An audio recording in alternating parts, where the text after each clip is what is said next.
Permettez-moi de vous poser la question suivante. Vous êtes-vous déjà arrêté pour réfléchir au pouvoir de votre absence? Non pas le vide éphémère laissé par un départ physique, mais la profonde onde de choc provoquée par le départ d'un homme de principe, d'objectifs et de discipline inébranlable. Avez-vous déjà réalisé ce qui se passe lorsque quelqu'un qui a sous-estimé votre présence est forcé de faire face à votre absence? Dans un monde qui fourmille de distractions et de connexions éphémères, il existe un type d'homme rare.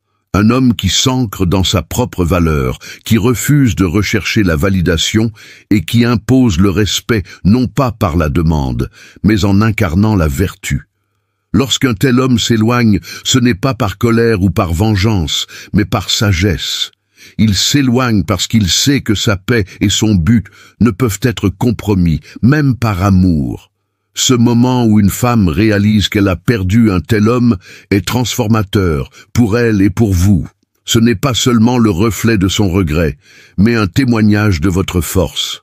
Les stoïciens, ces anciens maîtres de l'éthique humaine, nous ont enseigné que le plus grand pouvoir réside dans la maîtrise de soi. Marc Aurèle a écrit un jour « Vous avez le pouvoir sur votre esprit, pas sur les événements extérieurs. » Ce qui s'ensuit dans son esprit est une danse complexe d'émotions, de chocs, d'introspection et un désir ardent de récupérer ce qui a été perdu. Mais pour vous, en tant que stoïque, ce n'est pas le moment de jubiler ou de manipuler. C'est le moment de renforcer votre détermination, de vivre en accord avec vos valeurs et de laisser tomber ce que vous ne pouvez pas contrôler. Alors, mon ami, rejoins-moi pour plonger dans ce voyage, une réflexion non seulement sur ses sentiments, mais aussi sur ton chemin en tant qu'homme de grande valeur.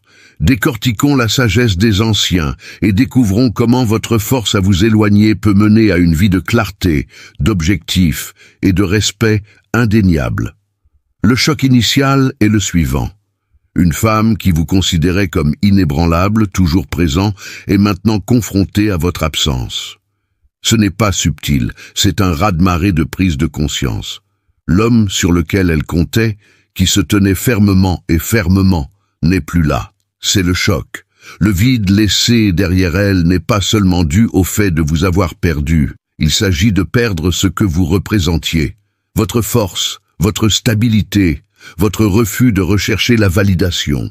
Tout cela semble désormais irremplaçable, mais n'oubliez pas qu'il ne s'agit pas de vengeance, il s'agit de clarté. En prenant du recul, vous démontrez ce que les stoïciens enseignaient, le vrai pouvoir réside dans la maîtrise de soi. Comme l'a dit Marc Aurèle, vous avez le pouvoir sur votre esprit, pas sur les événements extérieurs. À cet instant, alors qu'elle ressent le poids de votre absence, vous restez calme.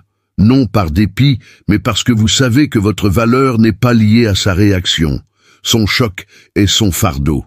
Votre force est votre libération. Introspection et regret. Dans le silence qui suit votre absence, son esprit se tourne vers l'intérieur. Pourquoi n'ai-je pas vu sa valeur plus tôt? Qu'aurais-je pu faire différemment? Les questions sont profondes et le poids des regrets commence à s'installer. Elle revit des moments qu'elle avait ignorés, mais qui sont aujourd'hui chargés de sens, de paroles irréfléchies, de gratitude manquée. Marc Aurèle a écrit un jour « L'âme se teint de la couleur de ses pensées ». C'est ainsi que ses pensées se tournent vers l'intérieur, la tachant de regrets. Elle s'aperçoit trop tard que vous n'êtes pas un homme en quête de validation, mais un homme fondé sur le respect de soi et guidé par un objectif. Mais n'oubliez pas que ces regrets sont son fardeau, pas votre responsabilité. Alors qu'elle s'attarde sur le passé, vous restez inébranlable, sachant que votre valeur n'est pas définie par sa reconnaissance, mais par vos principes. Vous ne regardez pas en arrière, vous vous relevez plus fort et inébranlable. Des souvenirs persistants et des « et si ». Les échos persistent, une chanson à la radio, une rue familière ou un parfum fugace sont autant de rappels de ce qu'elle a perdu. Ces souvenirs sont aigus, implacables et impossibles à fuir. Ils la rattachent au passé, la forçant à affronter les réalités qu'elle a ignorées. Mais ce n'est pas seulement de la nostalgie, c'est aussi le tourment des « et si ».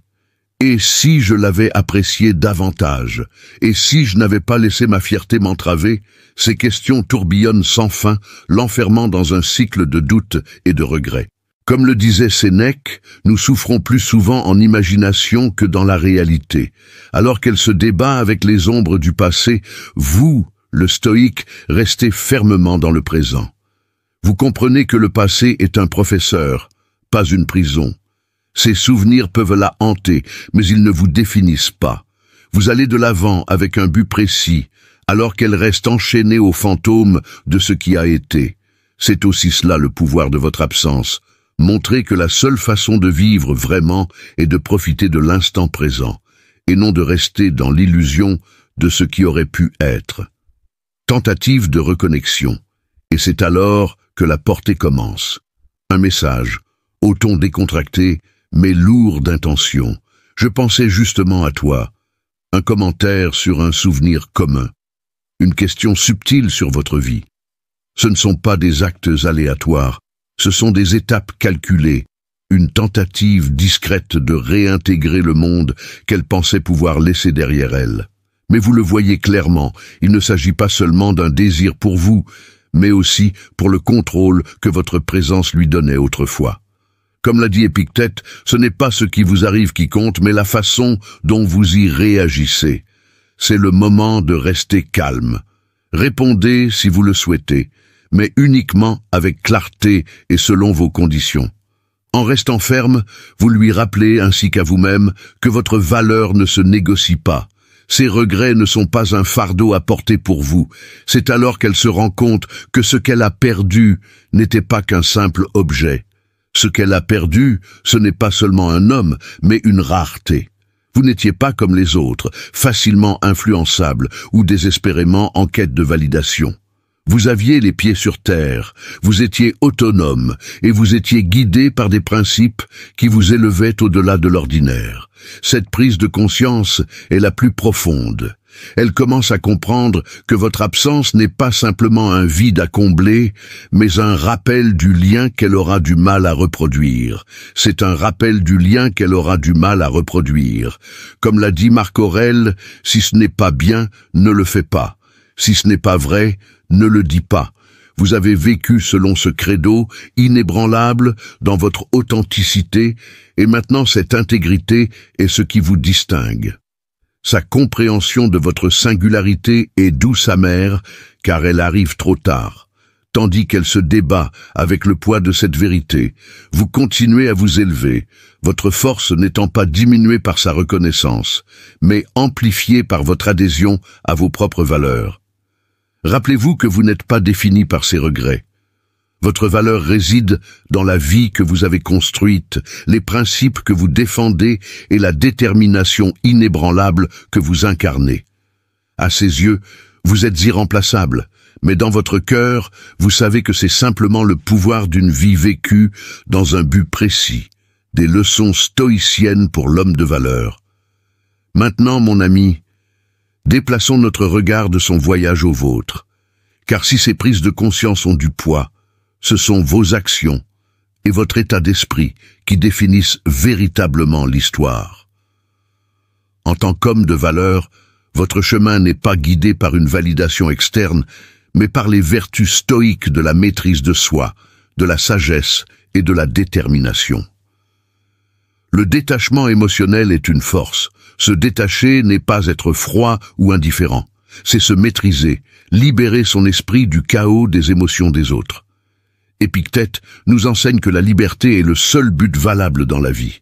Elle se gagne en ignorant les choses qui échappent à notre contrôle. Vous ne pouvez pas contrôler ce qu'elle ressent maintenant, mais vous pouvez contrôler la façon dont vous allez de l'avant. Calme, posé et inébranlable. Votre valeur n'est pas négociable. Vous n'êtes pas une marchandise à marchander, ni une pièce sur un échiquier que l'on déplace au gré d'émotions passagères. Votre valeur est ancrée dans la discipline que vous vous imposez et dans l'intégrité que vous refusez de compromettre. Le stoïcien sait que le respect de soi est le fondement d'une vie vertueuse, que personne, pas même les cœurs pleins de regrets, ne viennent l'amoindrir. Vivez dans un but précis.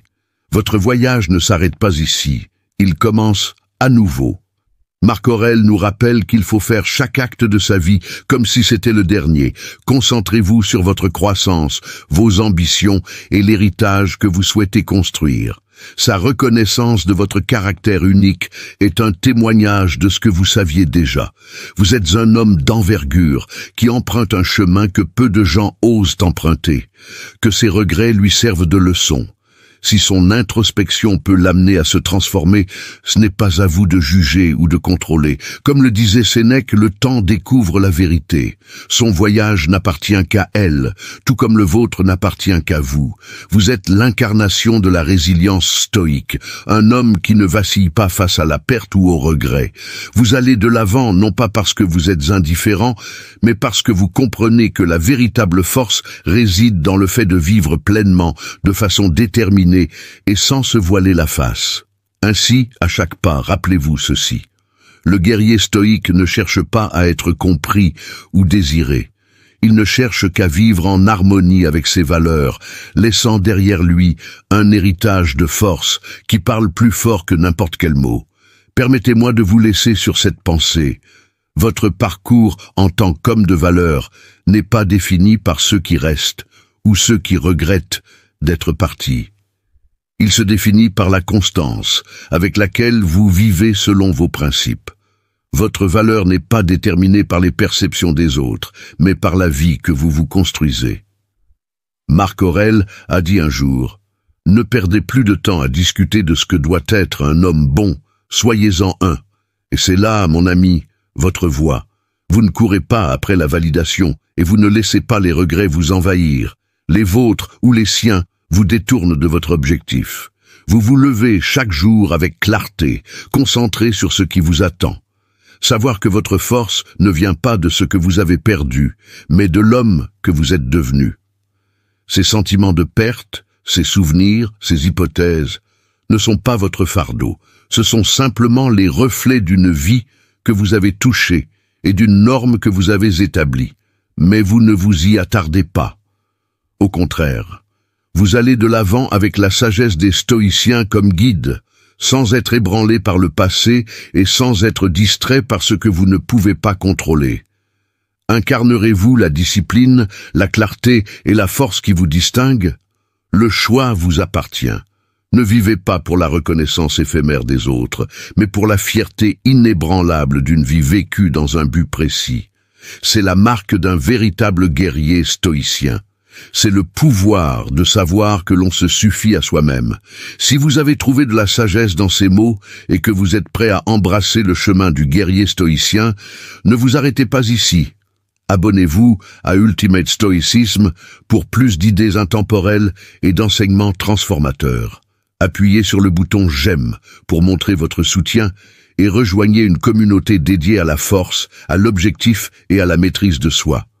Votre voyage vers une résilience inébranlable commence maintenant. Ne manquez pas une étape, une